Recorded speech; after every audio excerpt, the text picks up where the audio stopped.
यार एक बात बताओ, बचपन में वो कौन सा कार्टून होता था जो आप सबसे ज्यादा कंज्यूम करते थे? मेरे लिए था Doraemon, Shinchan, Pokemon, Beyblade. Cartoon network और हंगामा टीवी में ही पूरा बचपन बीता है, और ये चैनल्स आज भी दिल के उतना करीब हैं जितना शायद नेटफ्लिक्स और अमेजॉन प्राइम भी नहीं है, या और ओटीटीज नहीं है। कहने का मतलब ये है कि बचपन में हम इतना ज्यादा कार्टून और इतना ज्यादा टीवी का कंटेंट कंज्यूम करते थे। टीवी इतना इंपॉर्टेंट था हमारे लिए। फिर हम बड़े हो गए, हायर क्लासेस में पहुंच गए, पढ़ाई लिखाई भी आ गई और फोन आ गया हाथ में। फोन का धीरे धीरे डेवलपमेंट शुरू हो गया। फोन स्टार्टिंग में मुझे याद है एंड्रॉइड में जिंजर ब्रेड एंड्रॉइड वर्जन होता था। मेरा पहला फोन था HTC एक्सप्लोरर, वो भी मेरे कजिन्स के पास था, मुझे हाल ही मिला है। और टीवी से लिंक छूट गया, पर टीवी साथ ही साथ उधर डेवलप किए जा रहा था। टीवी का जब डिस्प्ले का मैंने जब इवोल्यूशन देखा तो सबसे पहले पता चला कि CRT यानी कैथोड रे ट्यूब्स हुआ करते थे, जो बहुत बल्की और बहुत एनर्जी इंटेंसिव होते थे, बहुत एनर्जी कंज्यूम करते थे। पर फिर भी ये डिस्प्ले पॉपुलर हुए थे एक टाइम पर। उसके बाद आया LCD। तो मुझे याद है आज से 15-17 साल पहले तक भी LCD बहुत पॉपुलर डिस्प्ले हुआ करता था, और LCD उस वक्त का फ्लैगशिप था पूरा। LCD डिस्प्लेस का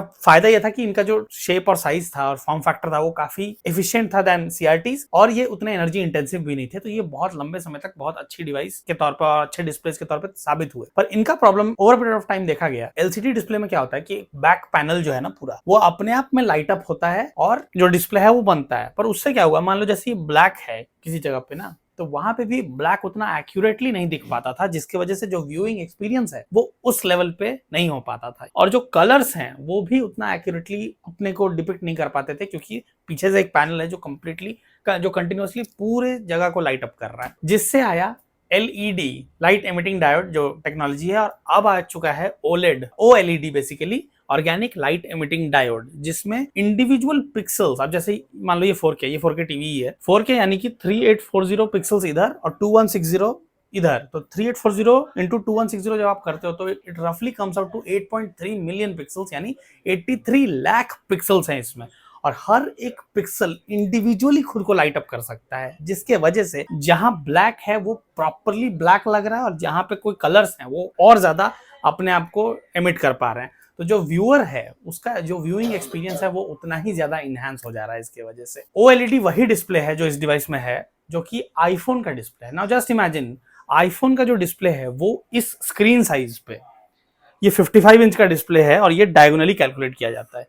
this is Samsung S90C OLED TV. देखो सबसे पहले तो जब इस टीवी को आप देखते हो, मैं शोरूम की बात नहीं कर रहा हूँ, शोरूम में लगातार बहुत सारे टीवी लगे रहते हैं, कुछ डिस्टिंग्विश व्यू आ ही नहीं पाता है टीवीज का। जैसे ये ब्लैक कलर है, लेकिन सैमसंग ने इतना तरीके से इस ब्लैक कलर को यूज किया है ना, कि जैसे आप इस रूम में एंटर करते हो और इस टीवी को देखते हो ना, तो आपका ध्यान जाता है इस टीवी पे। एक एलिमेंट ऑफ मिस्ट्री भी इसमें है कि यार ये देखने में तो बड़ा अच्छा लग रहा है, लेकिन ये किस ब्रांड का है, ये भी थोड़ा अलग किया हुआ है। ये नहीं कि यहाँ पे सीधे ब्रांड का नाम लिख दिया गया है। जब आप क्लोजली देखते हो ना तो यू रियलाइज कि यहाँ पे है ब्रांड का नाम, छोटा सा लिखा हुआ है, लेकिन वो भी एक एलिमेंट ऑफ मिस्ट्री ऐड कर रहा है। 100 हर्ट्ज का रिफ्रेश रेट है, यानी कि जो इमेज है ना डिस्प्ले पे, वो हर सेकंड खुद को कितनी बार रिफ्रेश कर रहा है। जितना ज्यादा रिफ्रेश रेट होता है उतना ज्यादा इमर्सिव और अच्छा व्यूइंग एक्सपीरियंस आ पाता है। खास करके मोशन ब्लर को ये कंप्लीटली रिमूव करता है। मोशन ब्लर यानी कि जब आप स्पोर्ट्स देखते हो, जब आप वीडियो गेम्स खेलते हो, या जब आप एक्शन मूवीज देखते हो, तो आपका जो व्यूइंग एक्सपीरियंस है वो और बेहतरीन होता है। ये टीवी परफेक्ट है प्ले स्टेशन वालों के लिए। जो प्ले स्टेशन लवर्स है वीडियो को लाइक कर दें, प्ले स्टेशन लगाने से इस पे एक अलग ही एक्सपीरियंस होगा। Welcome to that. जैसे ही आप इस टीवी को ऑन करते हो ना, तो यहाँ पे इतने सारे फीचर्स हैं। सेटिंग्स में आप जाते हो तो यू रियलाइज कि अपने आप में पूरा डिटेल्ड एनालिसिस चाहिए इस टीवी को समझने के लिए, क्योंकि इसके अंदर इतने सारे फीचर्स हैं। From Q symphony to camera. Q symphony जो फीचर है दैट इज कि टीवी का इंटरनल स्पीकर है और एक एक्सटर्नल स्पीकर है ना, दोनों आप कंबाइन कर सकते हो एट द सेम टाइम, जिससे जो ऑडियो इससे प्रोड्यूस हो रहा है वो सिंक में प्रोड्यूस होगा। आप समझ रहे हो, एम्पलीफाई भी होगा और क्वालिटी भी ओवरऑल बेटर होगी, जिससे व्यूइंग एक्सपीरियंस और बेटर ही होगा। लेकिन क्यू सिम्फनी जो फीचर है, यू हैव टू चेक कि जो आप स्पीकर ले रहे हो उसमें भी वो भी क्यू सिम्फनी कंपैटिबल है या नहीं। और इस टीवी का जो थिकनेस है वो इतना इंप्रेसिव है कि इस लेवल का डिस्प्ले, और ओलेड में हमें यही देखने को मिल रहा है कि आई थिंक कुछ सेंटीमीटर्स या मे बी 1-2 इंच का जो थिकनेस है वो होगा पीछे की तरफ। इधर सारे एप्स अवेलेबल हैं, सारा OTT अवेलेबल है, जिसपे जाके आप एक नेक्स्ट लेवल व्यूइंग एक्सपीरियंस ले सकते हो। ये देखो खुल गया नेटफ्लिक्स। बेसिकली मुझे ना एक प्रेडिक्शन मेरा ये भी है, मुझे लग रहा है कि फ्यूचर में ये इंपॉर्टेंट हो जाएगा कि जो हमारे थिएटर्स हैं ना वो भी उस तरीके से खुद को मोल्ड करें। नहीं तो ये टीवी घर में वो एक्सपीरियंस दे रहा है जो एक थिएटर वाला ही है, with the variety of content जो यहाँ पे अवेलेबल है। थिएटर में आप जाते हो, एक अगर आप एक नॉर्मल मूवी भी फैमिली के साथ देखने जा रहे हो तो पर विजिट लगभग 2,000 रुपये तो लग ही जाते हैं थिएटर विजिट करने में, पॉपकॉर्न और खाने पीने में, और उसमें आप एक मूवी देख पा रहे हो और वो मूवी अगर अच्छी नहीं है तो एक्सपीरियंस खराब। पर यहाँ पे दुनिया जहाँ का कंटेंट आपको यहाँ पे मिल जा रहा है इस लेवल के डिस्प्ले पे 100 हर्ट्ज के रिफ्रेश रेट पे, जिसकी वजह से जो व्यूइंग एक्सपीरियंस है वो अलग ही लेवल का है। सबसे बड़ी बात क्या है, जो 100 हर्ट्ज जो रिफ्रेश रेट है ना, this is the quality of the device, of the display.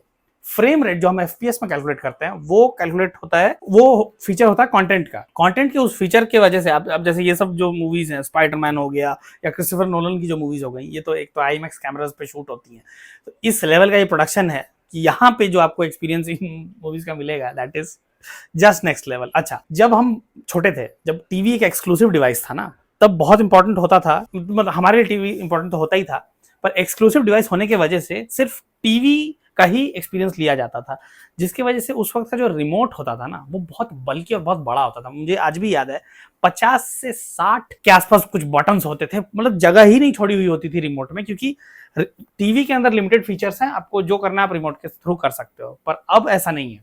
अब क्योंकि आपका जो इकोसिस्टम है, जो डिफरेंट डिवाइसेस है, उसी का एक पार्ट भी है टीवी, जिस मतलब इतने सारे फीचर्स आ गए हैं टीवी में ना, तो अब फीचर ज्यादा टीवी के अंदर हो गया है, लिमिटेड बटन्स हैं रिमोट पे। यहाँ पे 4 ओटीटी का नीचे ऐप का आपको बटन मिल जाएगा, नेटफ्लिक्स का, प्राइम वीडियो और हॉटस्टार का, जो कि मेजरली 3 ओटीटी प्लेयर्स हैं, जो मैक्सिमम कंटेंट इन्हीं पर आते हैं। और सैमसंग टीवी प्लस अपना प्रमोशन भी सैमसंग अच्छे से कर रहा है, जैसे ये एज है सैमसंग का एप्पल के ऊपर। एप्पल का क्या है, Apple TV is just an app और an OTT, Samsung TV plus तो है ही, साथ साथ में सैमसंग का इस तरह का एक डिवाइस भी है, टीवी बोल लो, और भी सैमसंग डिवाइसेस बनाता है।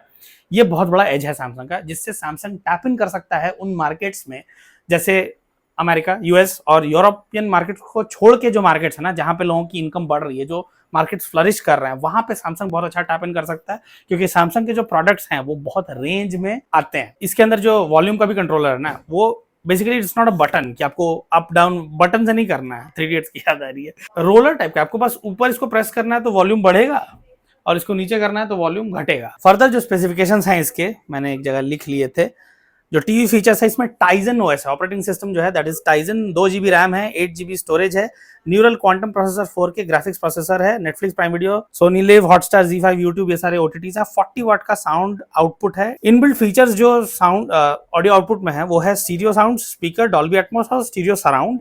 और कनेक्टिविटी के लिए आपको पीछे की तरफ 4 HDMI पोर्ट्स मिल रहा है, 2 USB पोर्ट मिल रहा है, एक वाईफाई, एक USB, एक HDMI और एक ब्लूटूथ भी। 178 डिग्री का व्यूइंग एक्सपीरियंस है, 4K अल्ट्रा HD तो है ही, HDR 10+ का पैनल है जो कि 55 इंचेस का है। देखो अभी तो ये तो ओवरव्यू है, मुझे लग रहा है इसमें कम से कम 5-10 मूवीज देखनी पड़ेंगी, इसका गेमिंग एक्सपीरियंस भी थोड़ा लेना पड़ेगा, और इस टीवी को ना यूज करना पड़ेगा अच्छे से in order to come up with a review. अभी देखो, अभी मैं जो विशाख पांडे वाला मेरा चैनल है उस पर मैं मूवीज के बारे में भी अपने थॉट्स शेयर करता हूँ। तो if you want me to share my thoughts on different movies, कौन कौन सी मूवी पे चाहते हो कि हम बात करें, कमेंट करके बताना। इसका भी एक डिटेल्ड वीडियो फिर आ पाएगा। What device do you use, जो भी आपके थॉट्स हैं कमेंट करके बताओ। 2 इयर्स का कॉम्प्रिहेंसिव वारंटी मिल रहा है इस टीवी पर, और इस टीवी का प्राइस है 1,44,000। पूरे टीवी का जो डिटेल्स है वो डिस्क्रिप्शन में मिल जाएगा। Amazon पे ये टीवी अवेलेबल है, you can check that out. और भी जो क्वेरीज हैं कमेंट करके बताना, हमारा कम्युनिकेशन चलता रहेगा। And I will see you guys in the next video.